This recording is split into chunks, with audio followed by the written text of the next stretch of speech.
이제 마지막 읽은 1장 8절 말씀은 너무너무 잘 아시는 말씀이죠. 마태복음 28장 18절에서 20절까지 그 말씀 외우고 계십니까?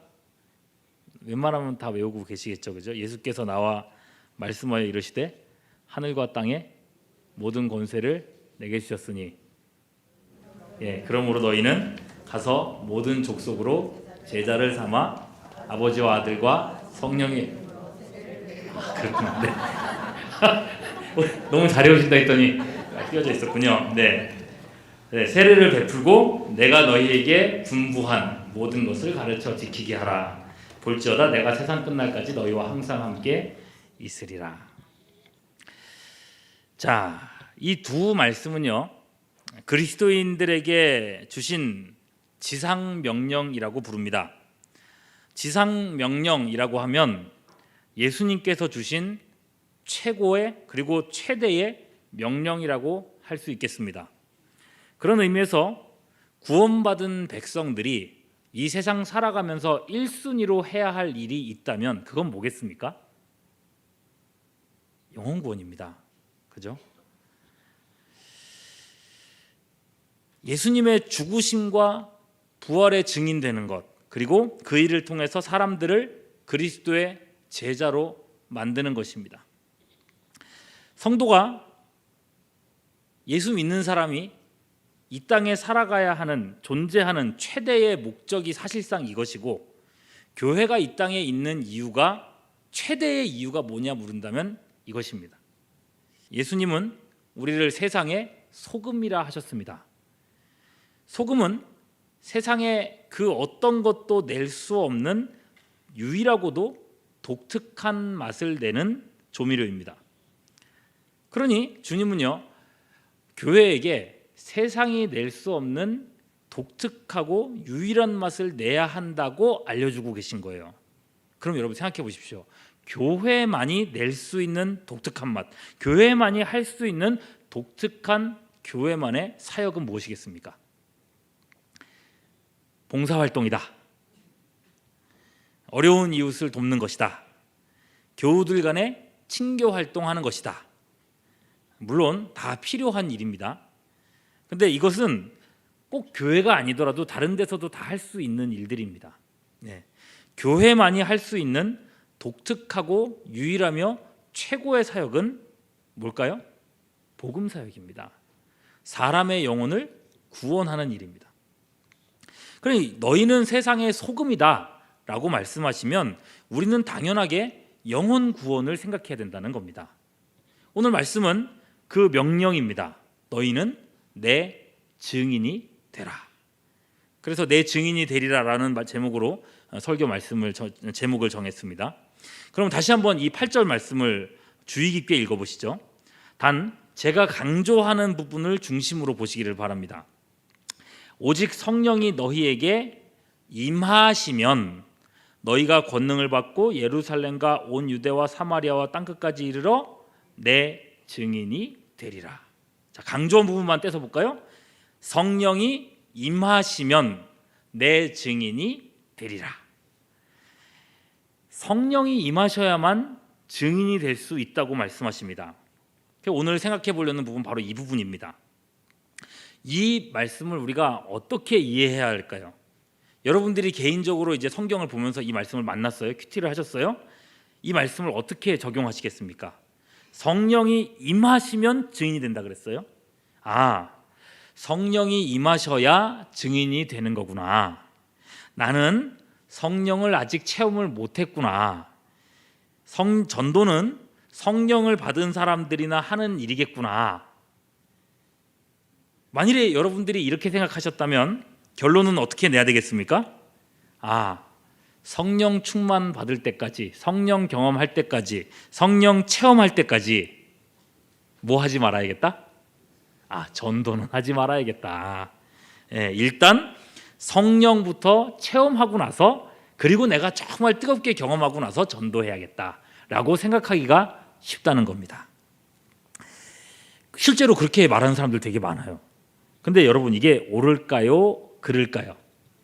틀립니다. 그죠? 이런 오해들 때문에 우리가 교리를 아는 게 참 중요합니다. 여러분, 누구든지 우리의 신앙 교리는요 이래요.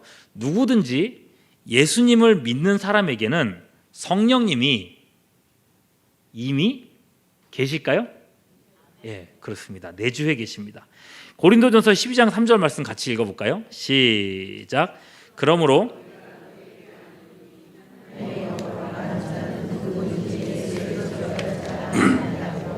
또 성령으로 아니하고는 성령으로 아니하고는 누구든지 예수를 주시라 할 수 없다 그랬어요. 예수님을 주님으로 부르려면 누구의 역사가 있어야 된다는 거예요? 성령의 역사가 있어야만 예수님을 주님이라고 부를 수 있다고 했어요. 예수님을 주님으로 고백하는 사람, 즉 구원받은 사람은 이미 성령의 역사를 경험한 사람이다라는 겁니다. 물론 이 경험은요 우리가 감각적으로 느낄 수 있는 경험은 아닙니다. 성령께서 우리 안에서 하시는 일이에요. 이걸 교리에서는요 중생이라고 합니다. 뭐라고요? 이걸 풀어서 말하면 뭐라고 얘기합니까? 중생. 다시 태어나는 거, 그죠? 다시 태어나는 거. 여러분, 죄인인 인간의 영혼은 이미 죽어 있는 상태입니다. 성경은 그렇게 말합니다. 그렇다면 여러분, 죽은 사람이 소리를 들을 수 있습니까? 없습니까? 툭툭 건드려 깨운다고 해서 그 사람이 깨어날 수 있습니까? 없습니까? 예, 죽은 사람은 못 깨어납니다. 우리 영혼이 그랬다는 거예요. 하나님이 아무리 우리를 부르셔도 그리고 우리에게 복음을 전해도 그게 들리지도 않고 들은다 할들 이해도 안 됩니다. 왜 그럴까요? 영이 죽은 상태니까요. 하나님과 분리돼서 이미 죽은 상태이기 때문에 아무리 무슨 소리를 들어도 거기에 반응할 수가 없습니다. 어느 유튜브를 보니까요, 어떤 젊은 아가씨가 이제 유튜브 하는 이제 젊은 아가씨가요, 교회에 대해서 이렇게 반대하는 그 영상을 올리는 아가씨예요. 근데 그분이 정말 깜짝 놀랐어요. 우리가 말하는 복음 있잖아요. 인간은 죄인이고 하나님이 우리를 불쌍히 여기셔서 아들을 주셔서 십자가에 못 박혀 죽게 하셨고 그 예수를 믿으면 구원받는다. 이거를 자기가 설명을 막 해요. 그러고 나서 어떻게 하는 줄 아십니까? 여러분, 이걸 믿어요? 이래요. 진짜 믿어요? 참 어이가 없지 않아요? 이렇게 반응하는 거예요. 예. 이런 걸 믿냐고, 이런 어리석은 걸 믿냐고, 현대인이 어떻게 이런 걸 믿을 수가 있냐고. 예. 다른 사람이 죽었는데 내가 용서받는다고? 말이 되는 소리를 하라고, 이런 식으로 막 반발을 하는 거예요. 복음을 그렇게 정확하게 줄줄이 얘기할 수 있는데도 불구하고 그게 그 사람한테는 이해가 안 되는 거예요. 그 영혼에 와닿지가 않아요. 왜요? 죽어 있으니까요. 여러분, 복음이 들리고 그 복음에 반응할 수 있기 위해서는요, 우리 영혼이 먼저 어떻게 돼야 돼요? 살아나야 돼요. 영혼이 살아나서, 영적인 감각이 살아나서 하나님의 복음이 들려졌을 때에 그 복음에 반응할 수 있도록 만들어줘야 된다는 겁니다. 예. 그게 뭐예요? 영혼이 먼저 살아나는 거. 이게 중생이라는 겁니다. 이게 중생이란 건 어떤 일인가? 성령께서 우리 영혼을 다시 태어나게 하시는 거. 예. 중생, 즉 거듭나고 나면 영적 감각이 생겨납니다. 하나님의 말씀이 들려오고, 그리고 들리는 것뿐만 아니라 이해되는 것뿐만 아니라 믿어집니다. 예. 그 다음에 이제 믿음이 생기는 거예요. 중생 다음에 믿음이에요. 그래서요, 구원을 논리적으로 설명하자면 이렇게 설명을 합니다. 맨 처음에 소명, 하나님의 부르심이에요. 소명. 그 다음에 여러분 적어놨으니까 봐보세요. 맨 처음에 소명, 하나님 부르셨죠? 그 다음에 어떤 일이 벌어져요? 하나님이 부르셔서 바로 믿는 게 아니라 그 다음에 중생이 일어나요. 성령께서 우리를 거듭나게 하세요. 새 생명이 돼요. 그리고 나면 그 말이 믿어져요. 반응을 할 수 있어요. 이게 뭐예요? 신앙, 믿음이에요. 믿고 나면 하나님이 우리를 의롭다고 해주시죠? 칭의. 이런 순서로 흘러가게 되는 것입니다. 그러니까 여러분, 정확하게 우리가 기억해야 될 게, 믿으면 거듭나는 게 아니라 거듭나기 때문에 믿는 거예요. 그러니까 구원은 누구의 역사예요? 성령의 역사, 하나님의 역사라는 거예요. 내가 뭐 믿어가지고 믿음이 의고 이게 아니라 하나님께서 나를 거듭나게 해주셨기 때문에 내가 믿을 수 있는 거예요. 여러분, 그럼 이렇게 확인을 해야겠죠? 거듭나는 거 누구의 역사라고 했죠? 성령의 역사입니다. 그러니 내가 믿는다, 그렇게 고백한다면 우리 안에는 이미 누가요? 성령이 계실까요? 안 계실까요? 계십니다. 믿으십니까? 할렐루야? 그렇습니다. 그럼 가슴에 손을 얹고, 여러분 믿으신다면 가슴에 손을 얹고 따라해 보시죠. 내 안에 성령님 계십니다. 예, 그렇습니다. 구원받은 사람은요, 누구나 이렇게 성령이 내주해 계십니다. 그건 내 느낌과 상관없어요. 여러분이 믿으시면 이미 성령이 안에 계신 거예요. 그러면 우리가 이렇게 말할 수 있을 것 같습니다. 성령이 임하시면 뭐가 된다 그랬어요? 증인이 되리라라고 하셨으니까 구원받은 사람은 누구나 성령이 계신 거고, 구원받은 사람은 누구나 증인입니다. 여러분 예수님 믿으시죠? 그럼 여러분도 증인입니다. 여러분 이걸 피할 수가 없습니다. 그렇다면 여러분 이제 오늘 본문을 또 살펴봐야겠죠. 그럼 오늘 본문에서 성령이 임하셔야 증인이 된다 하는 이 말씀을 당시 사람들은 어떻게 이해했을까요? 당시 사람들에게 이 말씀은 어떤 의미였을까요? 여기서 성령님이 임하신다 하는 것은 어떤 사건일까요? 여러분 어떤 사건인 것 같습니까? 네? 이럴 수가.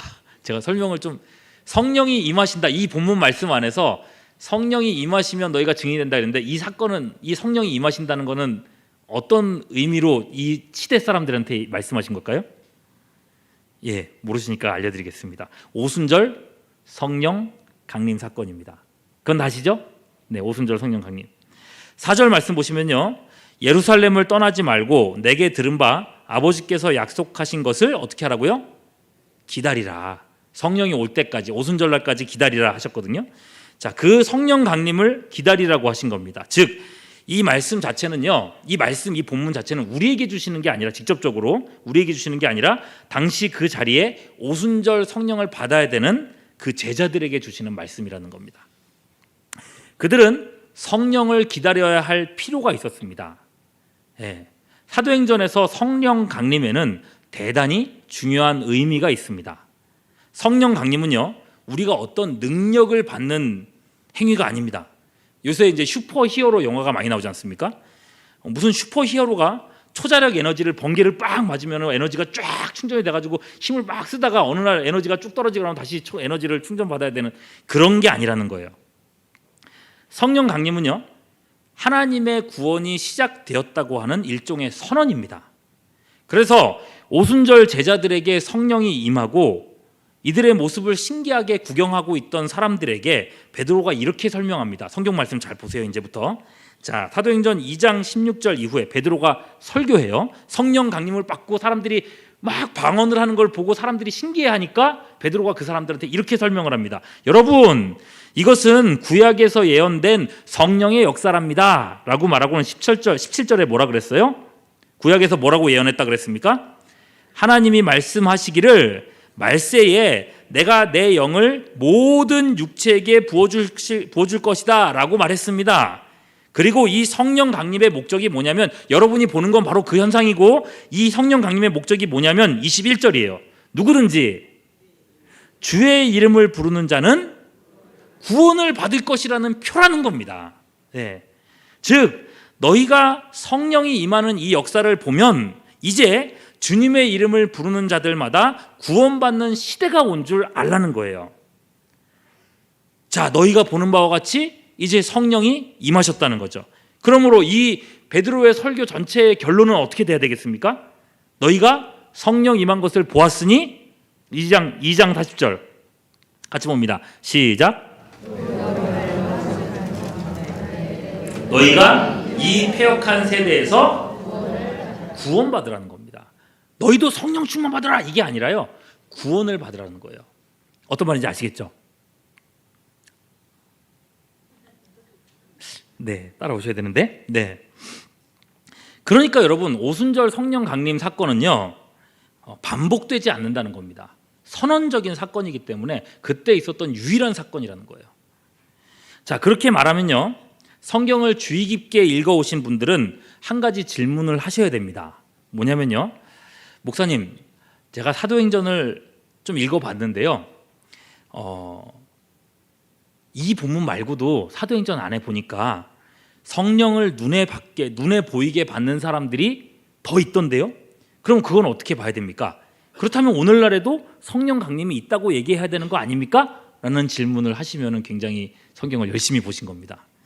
제가 어렸을 때 이런 질문을 품었거든요. 제가 어렸을 때 성경을 열심히 봤다는. 네. 그래요. 이런 현상이 사도행전에서 몇 번이고 반복됩니다. 그런데 여러분, 이것도 역시나 같은 의미로 이해할 수가 있습니다. 지금부터는 되게 재밌어요. 여러분, 이 당시까지 유대인들이 세례를 받아 성령을 받았을 때 그 당시까지 신앙인은요, 오직 누구만 신앙인이었을까요? 유대인들, 그죠? 유대인들, 아브라함의 후손들, 그 사람들만 그리스도인이었습니다. 예수를 믿었습니다. 그때까지만 해도 유대인들은요, 이방인들이 예수 믿는 것, 그리스도인이 되는 것을 용납하지 못했습니다. 물론 사마리아 사람도 마찬가지고요. 자, 그런 시대에 두 번째, 세 번째로 이어지는 성령 강림 사건이 있다는 것은 그분들에게도 누구요? 사마리아 사람들과 이방인들에게도 구원이 허락되었다는 선언적인 사건으로서 성령이 주어진다는 거예요. 그게 능력받는 거하고는 결이 다릅니다. 자, 오늘 본문 말씀을 생각해 보시죠. 오직 성령이 임하시면 너희가 온 유대와 어디에서? 사마리아와 땅끝까지 이르러 라고 얘기했었어요. 자, 첫 번째 오순절 성령이 임하셨을 때 예루살렘과 온 유대에 구원이 온 걸 확인할 수가 있었습니다. 그렇다면 과연 사마리아 사람들에게도 구원이 올 수 있는가? 유대인들이 개처럼 여기는 사마리아 사람들도 과연 구원받을 수 있는가? 이 질문이 떠오르는 거예요. 그럼 그걸 확인하려면 어떻게 확인할 수 있을까요?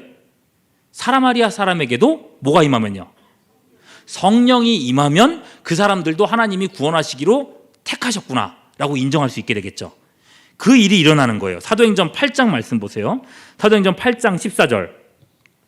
예루살렘에 있는 사도들이 사마리아도, 보셨어요? 예, 사마리아도 하나님의 말씀을 받았다 함을 듣고 베드로와 요한 두 사람을 파송했습니다. 왜 파송했는가? 16절 말씀 보면요, 이는 아직 한 사람에게도, 누구요? 사마리아 사람에게는 한 사람에게도 성령 내리신 일이 없고 오직 주 예수의 이름으로 세례만 받을 뿐이었기 때문에 그랬다고 했습니다. 성령을 받은 사람이 아직 한 명도 없었다 그랬어요. 그래서 17절, 그래서 두 사도가 그들에게 안수를 했고 어떤 일이 벌어졌어요? 성령을 받는지라 라고 했어요. 여러분, 사마리아 사람이 성령을 받는 것은 무슨 뜻일까요? 이제 사마리아에도 구원이 임했다는 증거가 된다는 거예요. 근데 이때에 사도가 몇 명 갔었어요? 2명 갔었습니다. 여러분 생각해 보십시오. 성경의 여러 숫자의 상징 중에 2명은 어떤 숫자입니까? 증인입니다. 증인의 최소단이 2명입니다. 이 두 제자들은, 사도들은 사마리아 구원의 증인으로서 이곳에 간 겁니다. 그런데 여러분, 두 번째 성령 강림은 사마리아 선교의 문이 열렸다고 하는 신호탄이 되는 거예요. 사마리아에게도 복음의 증인들이 들어갈 수 있게 됐다. 자, 이렇게 성령 강림을 구원의 선언으로 볼 수 있어야 되는데 이걸 또 능력이라고 오해하는 사람들이 생겨납니다. 누군가 마술사 시몬이라는 사람이 그래요. 그래서 19절 말씀 보면 뭐라 그래요? 나에게도 이런 권능을 달라고 사도들에게 돈을 내밀죠. 예, 그래서 어떻게 됩니까? 이 사람이 사도들에게 무시무시한 저주를 받지 않습니까? 여러분, 성령 강림은요, 능력 행함이 아니라는 겁니다. 자, 이렇게 사마리아 사람들에게 복음 전하는 일이 허락됐습니다. 자, 그러면 그 다음은 어디로 가야 되겠어요? 그 다음 범위는 땅끝이에요. 땅끝은 어디예요? 이방인입니다. 자, 이방인이 성령 받는 사건, 예, 누굽니까? 이방인이 성령 받는 사건, 백부장 고넬료입니다. 베드로가 고넬료의 집에서 설교를 하고 있습니다. 근데 10장으로 넘어가서요, 10장 44절 보면 베드로가 이 말을 할 때에 성령이, 누가요? 이미 많은 분들이 지금 본문을 놓치고 계신 거 아닌가? 누가요? 성령이 말씀 듣는 모든 누구에게요? 이방 사람들이에요. 여기서 사람들은 이방 사람들에게 내려오셨습니다. 그리고 성령이 강림하셨을 때 사람들이 어떻게 반응하는지 보세요. 45절. 베드로와 함께 온 할례 받은 신자들이, 보세요. 그 다음에 이방인들에게, 그 중간에 중요한 거 있어요. 한 글자 보세요. 이방인들에게도 성령 부어 주심으로 말미암아 놀랬다 그랬어요. 이방인들도 성령을 받았어? 왜 놀랐을까요? 이방인들도 성령 받았다는 게 놀라운 거예요. 그게 왜 그렇게 놀랄 일인가? 11장으로 넘어가서 보면요, 이 사건 때문에 베드로가 예루살렘 총회에 불려가요. 재판받아요. 그리고 죄목은 뭐냐? 베드로야, 거룩한 교회의 대표로서 어찌 이방인의 집에 가서 그들과 식사했는가? 이걸 가지고 이제 막 공격을 합니다. 이에 대한 베드로가 어떻게 대답하는가? 성령 강림을 얘기합니다. 11장 15절. 내가 말을 시작할 때에 누가? 성령이 그들에게 임하시기를 처음 우리에게 임한 것 같이 하는 것이라. 17절. 그런즉 하나님이 우리가 주 예수 그리스도를 믿을 때 주신 것과 같은 선물 성령을 그들에게 주셨으니 내가 누구에게 하나님을 맡겠느냐 얘기했어요. 이방인들에게도 성령이 임했다라고 얘기하는 겁니다. 그렇게 말하자 그 극보수적인 유대인 그룹이, 그 사람들이 뭐라고 대답하는지를 보세요. 18절. 그들이 이 말을 듣고 잠잠하여 하나님께 영광을 돌려 이르되, 그러면, 잘 보세요, 그러면 하나님께서 누구에게도요? 이방인들에게도 생명 얻는 회개를 주셨구나 라고 인정을 한 거예요. 보십시오. 예루살렘 이 교회가 이방인도 구원받을 수 있다고 하는 내용을 결의했는데 무엇을 보고 그렇게 결의를 했어요? 이방인도 성령 받은 걸 보고 그렇게 결의했다는 거예요. 이해되시죠? 예, 사도행전에서 성령 받는 사건들의 의미는 이거에 있다는 거예요. 무슨 능력을 행하고 무슨 기적을 행하고 여기에 있는 게 아니라 성령께서 이들에게도 이제 복음을 전할 수 있게 열어주셨다는 거예요. 그런 의미라는 거죠. 그리고 그 다음부터 나오는 내용은 이방인 선교입니다. 바울의 1차, 2차, 3차 전도 여행이 나오는 거죠. 그러니까 여러분 읽은 말씀 그대로예요. 8절 말씀, 우리 읽었던 1장 8절 말씀 그대로 성령께서 임하셔서 그들은 예루살렘과 온 유대의 증인이 되었습니다. 성령께서 임하셔서 사마리아의 증인이 되었습니다. 성령께서 임하셔서 땅끝, 즉 이방의 증인이 되었다는 것입니다. 여러분, 초대교회 성령 강림은 그들에게도 구원이 시작되었다는 선언적인 사건입니다. 그러니 오늘날에도 오순절 성령이 뭐 있다거나 성령을 받아야 전도할 수 있다거나 이런 해석이 될 수가 없다는 것입니다. 여러분 확신 있으시죠? 네, 이런 본문 말씀들이 더 이상 우리 개혁신앙인인 우리들에게 혼선이 되지 않기를 바랍니다. 누가 와가지고 우리도 오순절 성령 받아야 돼 그러면은 아유 좀 배우고 오세요 그렇게 대답하시면 돼요. 아니에요. 다만 이렇게 얘기하고 그냥 끝내버리면 아니구나 하고 끝나버리면 안 되겠죠, 그죠? 다만 믿는 우리 모두에게 누가 계신다고요? 성령님이 이미 내주에 계신다고 했습니다. 여러분 그 말의 의미가 뭔지 아시겠죠? 우리에게는 이미 뭐가 있어요? 권능이 있습니다. 성령이 너에게 임하시면 너희가 권능을 받는다 그랬어요. 우리에게 권능이 있습니다. 그래서 근데 여러분 그렇다고 해서 우리가 베드로처럼 바울처럼 다 그렇게 막 능력 있게 할 수 있느냐? 그건 아닙니다.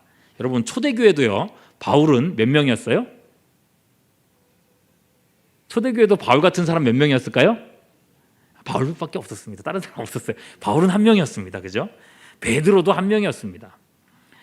여러분 요한 마가라는 사람은 선교하다가 선교가 무서워가지고 도망간 사람이고 베드로는 이방인과 교제가 어색하고 무서웠어요. 그것 때문에 바울한테 엄청 혼나기도 하고 그러지 않습니까? 그럼에도 이 요한 마가는 마가복음을 기록해서 불멸의 복음을 남겼습니다. 베드로는 이방인 선교의 문을 연 사도가 되었습니다. 마찬가지예요. 우리 각자에게도 각각 능력치는 다르지만 하나님께서 주신 권능들이 있다는 겁니다. 우리가 감당해야 될 증인의 사역이 있다는 겁니다. 여러분 권능이 뭐겠습니까? 무슨 능력을 행해야 권능이 아니라는 거예요. 부르심 그 자체가 권능입니다. 하나님이 자기 백성을 불러 모으는 것을 아까 뭐라 그랬어요? 부른다. 소명이라고 했어요. 온 우주의 주인이신 하나님이 부르시니 그 부름 자체가 최고의 권능 아니겠습니까? 왕의 명령을 전달한다는 점에서 복음 전함은 그 자체가 권능입니다. 그리고 여러분 데리고 나오는 것도 권능이지만은 내가 전하는 것, 초청하는 그 행위 자체가 권능이라는 거예요. 여러분 우리 안에 거하시는 성령께서 우리의 복음 전함을 통해서 폭발적인 부흥의 역사를 일으키실 겁니다. 그러니 여러분 성령을 기대하시기를 바랍니다. 그렇게 제2, 제3의 교회 전성기를 만들어갈 수 있는 우리 모두가 될 수 있기를 주님의 이름으로 축원합니다.